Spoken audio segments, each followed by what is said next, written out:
Assalamualaikum warahmatullahi wabarakatuh. Selamat pagi anak-anak Bu Guru kelas 2 Hamzah, 2 Sa'ad, 2 Mus'ab, dan 2 Zaid. Apa kabar? Alhamdulillah, tetap semangat. Allahu Akbar. Baik anak-anak Bu Guru, jumpa lagi dengan Bu Ratih dalam pembelajaran tematik. Nah, anak-anak Bu Guru sudah siap untuk memulai pembelajaran pada pagi hari ini? Nah, sebelum memulai, Anda semua diharapkan sudah mandi, sudah sarapan, murojaah, dan sholat duha. Nah, Anda semuanya yang Bu Guru sayangi dan Bu Guru cintai, marilah kita buka pembelajaran pagi hari ini dengan bersama-sama membaca doa. Silakan, doaan. Selesai. Nah, Anda semuanya, hari ini kita masuk ke dalam tema 7. Nah, tema 7, siapa yang tahu apa judul tema 7 yang akan kita pelajari pada hari ini? Ya, betul. Tema 7 judulnya adalah kebersamaan. Nah, Anda semuanya silakan persiapkan buku pena 2D. Hari ini kita akan belajar tentang PPKN, yakni mengidentifikasi jenis-jenis keberagaman karakteristik individu. Dan yang kedua adalah PJOK, memahami manfaat pemanasan dan pendinginan serta yang harus dilakukan dan dihindari saat melakukan aktivitas fisik. Nah, Anda semua silakan siapkan buku pena 2D ya. Nah, di halaman 9 terkait mengenali ciri khas teman di sekolah. Nah, anak-anak semua pasti di sekolah memiliki banyak teman. Ada yang berjenis kelamin perempuan, ada yang berjenis kelamin laki-laki. Nah, biasanya ciri-ciri siswi perempuan memakai kerudung, kemudian bajunya panjang dan memakai rok. Nah, ciri-ciri siswa berjenis kelamin laki-laki biasanya memakai baju pendek, kemudian celananya panjang, rambutnya pendek. Nah, itu merupakan jenis-jenis karakteristik jenis kelamin dari individu. Nah, ada juga karakteristik individu yang bisa kita ketahui dari ciri-ciri fisik atau ciri-ciri tubuh dari seseorang atau individu. Ada yang berambut lurus, ada yang berambut keriting, ada yang tinggi tubuhnya menjulang, ada yang sedang, ada yang pendek, kemudian ada yang berkulit putih, ada yang berkulit sawo matang, kemudian matanya ada yang sipit, ada yang belok, berkacamata, dan lain sebagainya. Nah, itu merupakan karakteristik individu yang bisa kita ketahui dari ciri-ciri tubuh. Nah, ada pula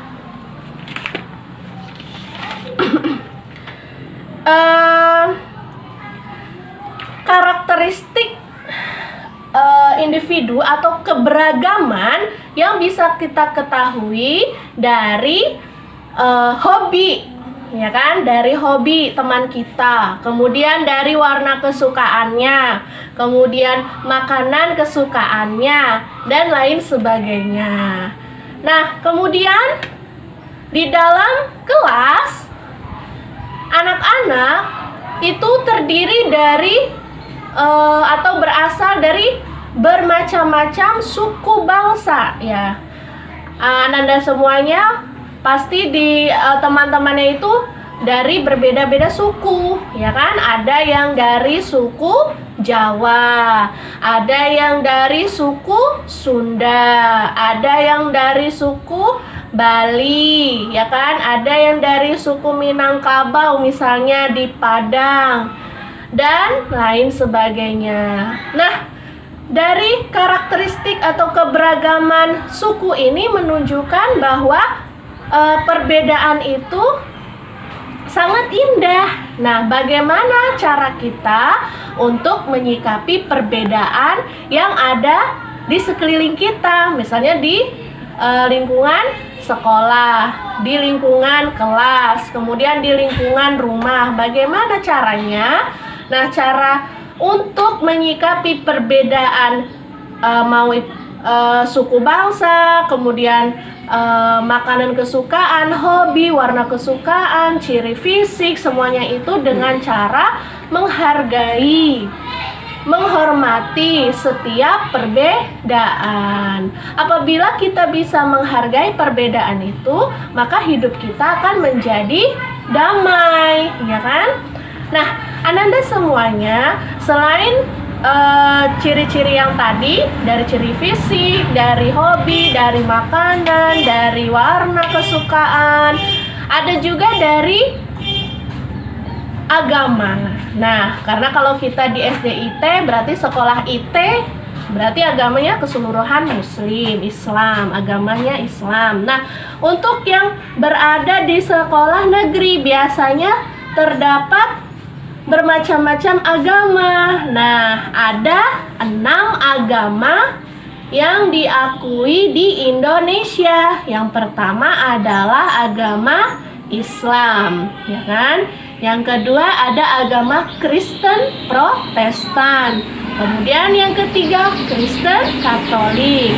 Ada agama Hindu, ada agama Buddha, dan yang terakhir adalah agama Konghucu. Nah, Bu Guru, kalau masjid itu tempat ibadah umat apa ya? Mudah ya kan? Masjid kita jumpai adalah tempat ibadah umat Muslim, Islam. Nah, kemudian gereja tempat ibadah umat Kristen, Protestan maupun Katolik. Nah, kalau Hindu tempat ibadahnya di mana Hindu? Hindu. Nah, Hindu itu tempat ibadahnya di pura. Ya, di pura. Biasanya itu terdapat di Bali yang rata-rata beragama Hindu. Kemudian ada Buddha tempat ibadahnya di wihara, dan yang terakhir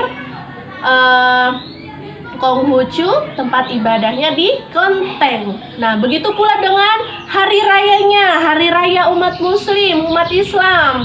Ada Idul Fitri, Idul Adha, ya, Tahun Baru Hijriah, Isra Mi'raj, dan lain sebagainya. Kemudian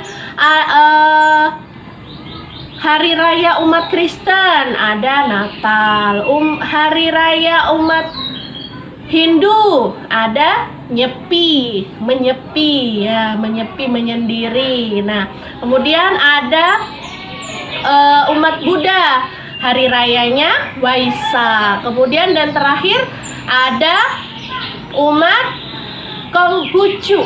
Nah, hari rayanya adalah Imlek atau Cap Gomeh. Nah, itu adalah 6 agama yang diakui di Indonesia. Sini Ananda semua sudah bisa memahami bagaimana keberagaman karakteristik individu yang ada di sekitar kita.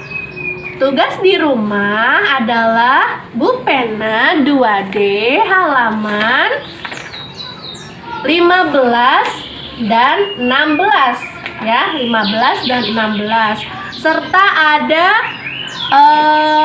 LKS yang akan dikirimkan oleh wali kelas ke grup masing-masing. Nah, yang kedua adalah PJOK, yaitu memahami pemanasan dan pendinginan serta apa yang harus dilakukan dan dihindari ketika kita melakukan aktivitas fisik. Nah, Ananda semuanya, Bu Guru ingin bertanya, Apa yang kita lakukan sebelum kita melakukan olahraga?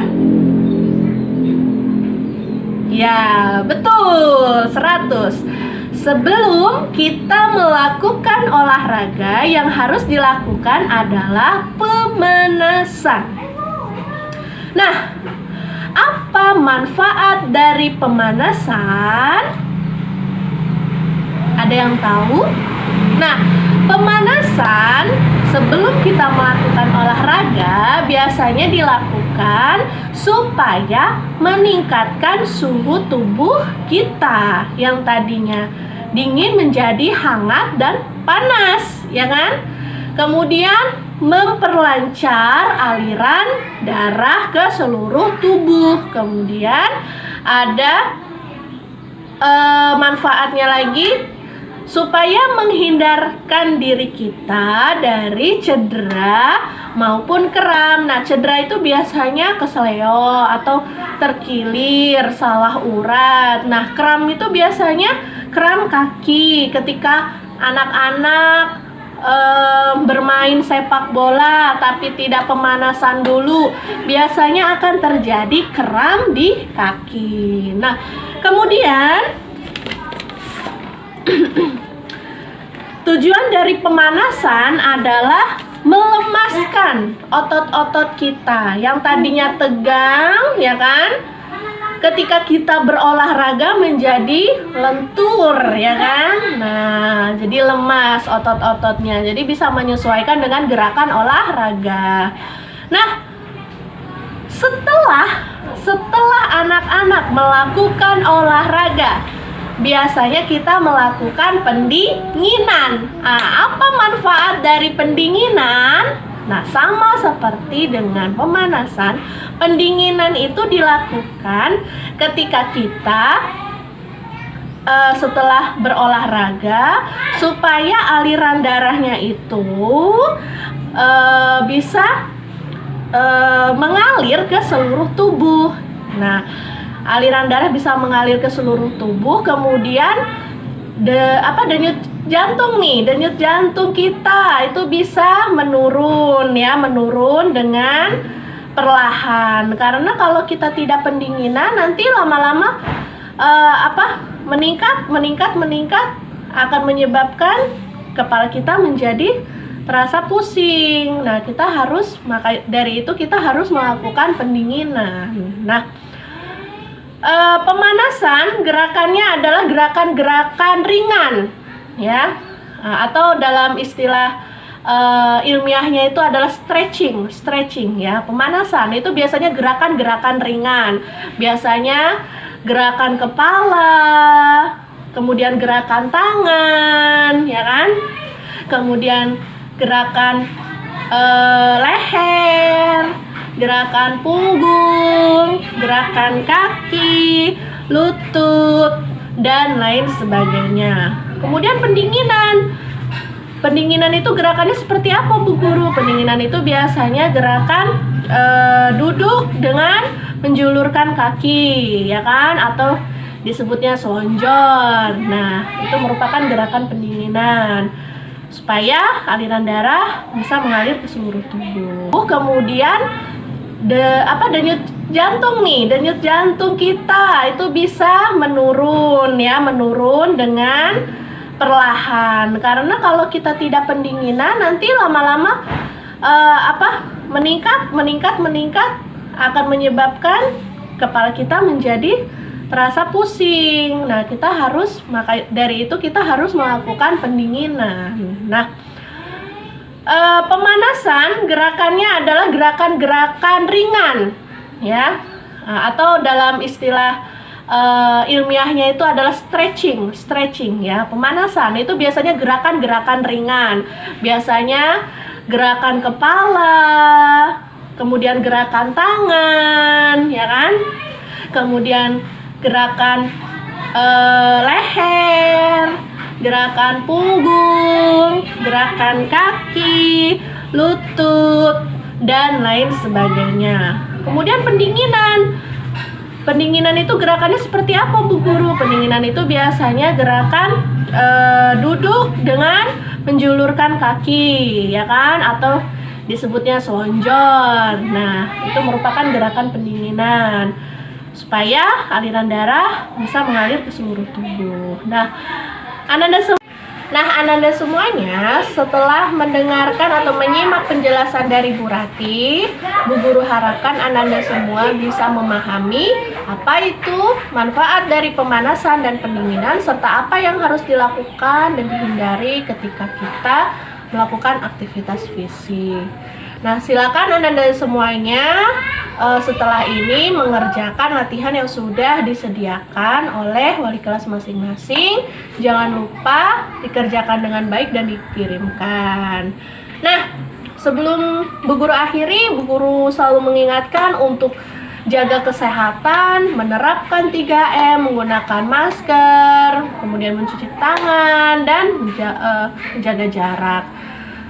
Supaya kita selalu terhindar ya dari COVID-19.